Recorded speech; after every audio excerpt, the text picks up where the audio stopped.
I never thought I'd be the guy to get blindsided like this. I mean, I always figured I had a pretty solid relationship with Sarah.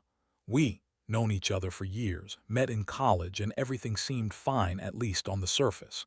She was beautiful, confident, a little bitchy sometimes, but honestly I liked that about her. It made her seem strong. We'd been together for 3 years, engaged for about 6 months, and everything was supposed to be perfect. The wedding was next weekend, and I was counting down the days, excited to start our lives together. But then little things started to bother me. Sarah became more distant, secretive even. She'd take calls in the bathroom, hide her phone when I entered the room, and her texts suddenly felt like they were in a different language, short, cryptic, and always at odd hours. I figured maybe she was just stressed or distracted, but something about her behavior was off.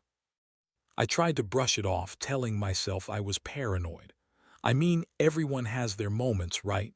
But deep down, I knew something was wrong. Still, I didn't want to jump to conclusions. I loved her and I wanted to believe she was faithful. Then came the night I found out the truth, an accidental discovery really. I was working late one night, still finishing some last-minute wedding stuff when she was supposed to be at her sister's house. I decided to check her phone, just to clear my mind, and that's when I saw it, text from a number I didn't recognize.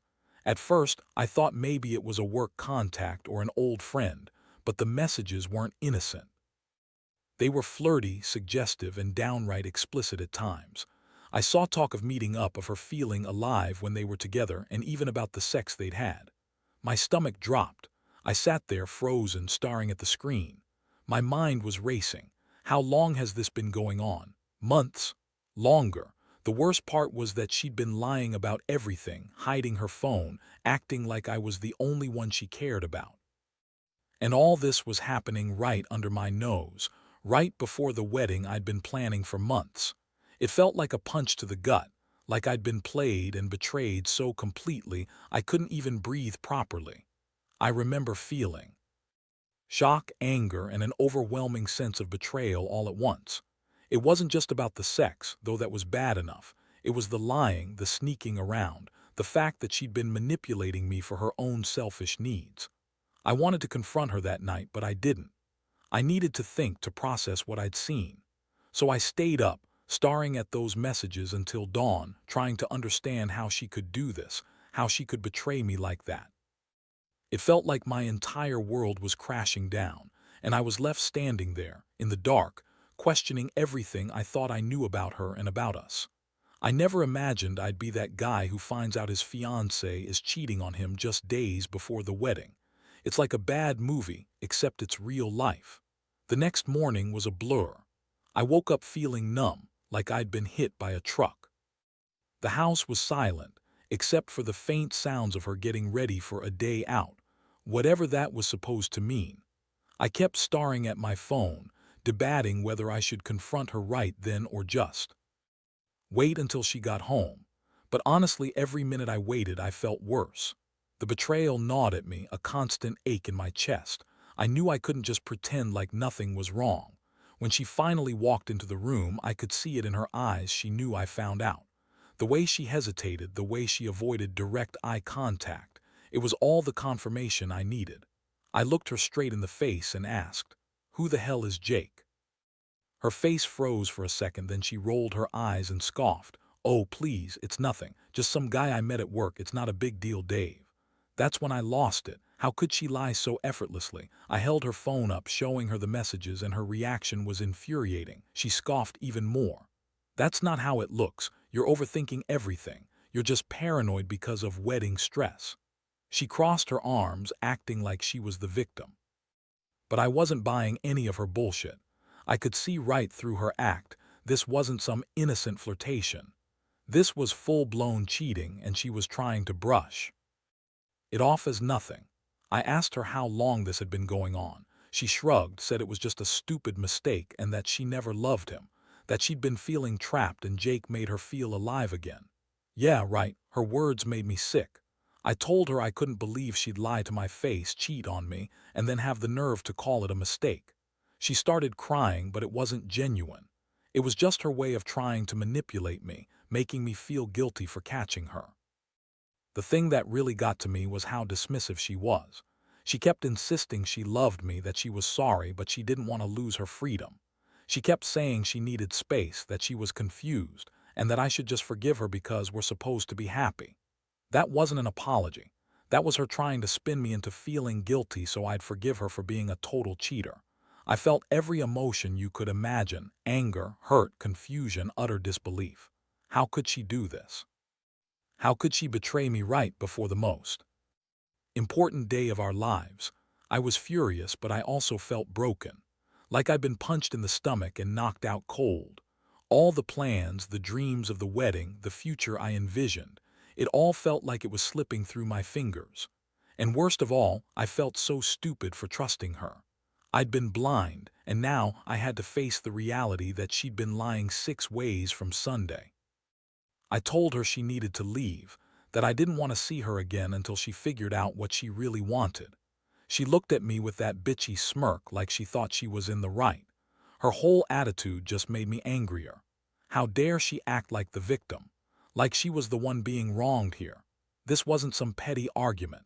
This was betrayal of the worst kind, and I was furious that she thought she could just brush it off like it was nothing. As she packed her bag and left that day, I sat there, feeling emptier than I ever had before. I kept replaying everything she said, every lie, every excuse.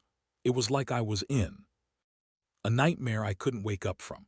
I started questioning everything: my judgment, my worth, whether I ever really knew her at all. I knew I couldn't just pretend this was a mistake and move on. I had to decide what I was going to do next, but honestly, I felt lost, betrayed, and more alone than I'd ever been in my life. After she left that day, I stayed in the house alone, and it felt like the walls were closing in on me. I didn't sleep much that night. My mind kept racing, trying to piece everything together. How long had she been lying? Was I blind for months? Every little thing suddenly made sense. Her secretive behavior, her sudden coldness, the late nights, the way she dodged my questions. It all pointed to one thing: she'd been cheating on me for a while, and I had been too stupid to see it. I knew I had to get some clarity, so I started digging through her stuff. Her laptop, her phone, anything I could find that might give me answers. I found more messages, more than I expected. They weren't just flirty texts. They were plans, promises, even pictures of her. With Jake, it was worse than I imagined. It wasn't just sex, it was a full-blown affair. My stomach turned every time I saw the evidence. I felt anger swelling inside me. How could she do this? How could she betray everything we had built? I started to hate her, hate myself for not seeing it coming, hate Jake for being a part of it. But I knew I couldn't just let this go. I needed to confront her again, get her to admit everything face to face. I called her, and her voice sounded all too innocent, like she was trying to act like nothing had happened.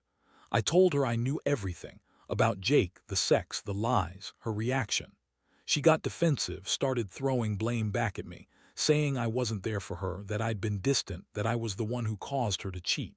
I couldn't believe her audacity. She was acting like I was the problem, not her. That's when I realized how deep her selfishness went. I asked her if she loved him, if it was more than just sex, and she smirked and said, "Maybe I do. Who cares? It's not like I ever loved you the way you loved me." That cut deep. I felt like I'd been punched again, this time in the gut. Think about that. She was so cold and bitchy, like I was nothing to her. All those nights we spent planning our future, and she was out screwing around with her best man. What really pushed me over the edge was the way she dismissed it all. She said she'd been stressed, that I didn't understand her, that she needed to feel alive. She kept insisting it meant nothing, that it was just sex, just a mistake, and that she didn't want to hurt me, but she couldn't help her feelings. Yeah, right. It was the classic "I'm sorry, but not really" excuse. I told her that her feelings didn't matter anymore, that her lies had destroyed everything. I was so angry I could barely speak. I wanted to scream at her, call her the biggest bitch I'd ever met, but I held back. I knew I had to keep it together, at least until I figured out what I was going to do next. That night, I sat alone in the dark, staring at her empty side of the bed. It hit me how much I'd trusted her, how much I'd believed in us. And now that trust was shattered beyond repair. I'd always been the caring, steady guy, but this was a whole different level of betrayal. I never thought I'd be in this position, questioning everything about the woman I was supposed to marry. I felt so betrayed, so angry, so devastated I didn't know how to move forward. I kept asking myself how I missed all the signs, how I let someone like her get so far into my life, and how I was supposed to recover from this kind of betrayal. In the days that followed, I tried to act normal, but inside I was a mess. I felt so many conflicting emotions: rage, heartbreak, confusion. I couldn't sleep, couldn't eat. All I wanted was to forget, but everything kept coming back to that night, that horrible discovery. I knew I had a choice: forgive, fight for the relationship, or walk away. But honestly, I wasn't sure if I could ever trust her again. That's what hurt the most, knowing that everything I believed in, everything I fought for, might be gone. Forever. The days turned into a blur of endless thoughts and sleepless nights. I kept replaying the moments, trying to find some clarity, some reason why she'd done this to me. But honestly, there was no rational explanation. Sarah was always the bitchy one, quick with her sarcasm and dismissive attitude, but I never thought she'd be so cold, so manipulative. I thought I knew her, thought I trusted her. Turns out I was just fooling myself. Eventually, I decided I needed to face her again, not just to get answers, but to get closure. I called her, and she answered with that same bitchy tone, like she was annoyed I interrupted her perfect life. I told her I wanted to meet, just to talk. She hesitated, but I could hear the slight smirk in her voice when she finally agreed. We met in a quiet coffee shop that afternoon, me furious and hurt, her acting like she was the victim. She started with her usual BS, saying she didn't mean to hurt me, that she was confused, that her feelings for Jake just happened. She threw in the line about how she was stressed out, how I hadn't been paying enough attention to her, and that this was all somehow my fault. I could barely contain my rage. I yelled at her, told her she was a selfish, manipulative bitch who had been using me for years. I asked her how she could lie so effortlessly, how she could just throw away everything we had built for some sex with her best man. She looked at me, eyes cold and defiant, and said, "If you're so damn perfect, maybe you should have been better. Maybe I needed someone who actually knew how to keep me interested." That was the moment I realized the depth of her cruelty. She wasn't remorseful. She was angry, like I was the one at fault for catching her. She didn't even try to deny it anymore. She just owned it, like she'd been planning her escape plan all along. It hit me then. I had to seriously think about what I wanted from this. I was furious, but I also felt utterly betrayed. I told her I was done, that I didn't want to see her or hear from her again. I couldn't be with someone who lied and cheated and then blamed me for her choices. She sneered, said I was overreacting, that I was just another guy she'd used. That was the final straw. I got up and walked away, leaving her sitting there smirking like she'd won some twisted game. That confrontation was a turning point. It made me realize I'd been holding on to hope that she'd change, that she'd admit she screwed up. But she was never going to change. She was a selfish, bitchy woman who only cared about herself. Deep down, I knew I had to let go of the idea of fixing what was broken and start thinking about how to move on. Because if I stayed, I'd just be feeding into her manipulation and her lies. The betrayal had cut so deep I didn't recognize myself anymore. I was angry, broken, and exhausted from trying to make sense of it all. Now, I was faced with a choice. Do I try to salvage what's left, or do I cut my losses and walk away for good? Honestly, part of me still wanted to believe there was some way to fix this mess, to find justice or some fairy tale ending where she'd see what she lost. But I knew better. I'd been fooling myself for too long. The truth was, she didn't deserve another shot. She made her choice, and I was just the fool who didn't see it coming. The pain was raw, but at least now I could start the process of healing and figuring out what's next. The days after that final confrontation were the hardest. I felt like I was walking around in a fog, numb and hollow all at once. Every time I thought I was starting to get over it, some little thing, an old message, a song, a memory, pulled me right back into that whirlwind of anger and heartbreak. I'd never felt so lost in my life. It was like my entire world had been turned upside down and I didn't even know where to stand anymore. One thing I knew for sure: I couldn't stay in that house. not with her things still there, reminding me of what was lost. I packed up what little I could and moved into my buddy Mike's place for a while. Honestly, I didn't want to be alone, not yet.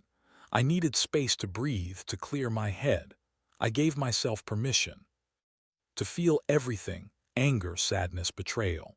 I let it all come out because if I didn't, it was going to eat me alive. People kept telling me to just move on, to forget about her, but I knew better. You don't just erase that kind of betrayal overnight. I kept thinking about the good times, the plans we'd made, and how she'd thrown all of it away with some cheap hookup and a bunch of lies. That's what stung the most, how she'd lied to my face every step of the way, acting like I was the asshole for feeling betrayed. I hated her for that, hated myself for trusting her for so long. Meanwhile, I started seeing a therapist. Honestly, that was a game changer. It helped me sort through the chaos, understand my feelings, and start to rebuild some sense of stability. I realized I wasn't weak for feeling hurt, and I didn't have to pretend I was okay when I was. I also learned that I deserved better, more respect, honesty, loyalty. That realization stung, but it also gave me a little strength. I won't lie, I obsessed over the idea of revenge at first. I thought about exposing her to our friends, telling everyone the truth. I wanted her to feel the shame I was feeling, to see what she'd lost. But deep down, I knew that wouldn't fix anything. Revenge wouldn't bring back what we had, and it wouldn't make me feel better in the long run. Plus, I didn't want to sink to her level. That wasn't me. I decided I'd focus on myself, on healing, moving forward, and not letting her define me. Looking back, the biggest lesson I learned is that trust is fragile. It takes years to build, seconds to destroy. And when it's gone, everything else crumbles with it. I also realized that I was stronger than I thought. I survived something I never saw coming, and I managed to get through it, bitterness, heartbreak, and all. Yes, I'm still hurt, still angry, but I know with time I'll be okay. I'll find someone who actually deserves my trust, my love, and my respect. So if anyone reading this ever finds themselves in a similar spot, trust your instincts. Don't ignore the signs, and don't be afraid to walk away from someone who's not worth it. Because at the end of the day, you owe it to yourself to be with someone who values you as much as you value them. That's what I'm trying to remind myself now every day. It's not easy, but it's necessary. And honestly, I think I'm finally starting to believe that better days are ahead. Looking back on everything, I realize I've learned more about myself than I ever thought I would. This whole mess, discovering her betrayal, the heartbreak, the anger, was a brutal wake-up call. It's like I had to completely rebuild my sense of self from the ground up. I won't pretend it's easy. Some days still feel like a fight just to get out of bed. But I've also found a new sense of clarity. I see now that I deserve honesty, loyalty, and respect, things I thought I'd had with Sarah but turned out to be illusions. I've come to accept that I'll never fully understand why she did it. Maybe she was just selfish. Maybe she was bored, or maybe she was just a bitter woman who liked to manipulate men. Whatever the reason, it doesn't matter anymore. What matters is that I'm choosing to move on, to start fresh without her dragging me down. I won't let her lies define my future. I'll build something better, something based on real trust and genuine care. The hardest part wasn't just the betrayal. It was the realization that sometimes people you love can hurt you the most in ways you never expected. But even that has taught me resilience. I've learned that pain doesn't last forever, even if it feels like it does right now. I've learned that forgiving myself is just as important as forgiving her, because holding on to anger only keeps me tied to the past. And I've learned that life moves forward whether you're ready or not. Now I focus on myself, my career, my friends, my passions. I've started dating again, cautiously, but with a new understanding of what I want and need from someone. I'm not perfect, and I still have trust issues, but I'm working on it every day. I've realized that the best revenge isn't some grand scheme or revenge plot. It's living well, finding happiness again, and knowing I refuse to let her destroy me. If there's one thing I want anyone reading this to take away, it's this. Don't stay in a situation where you're being disrespected or lied to. Trust your gut. Be honest with yourself about what you can and can't tolerate.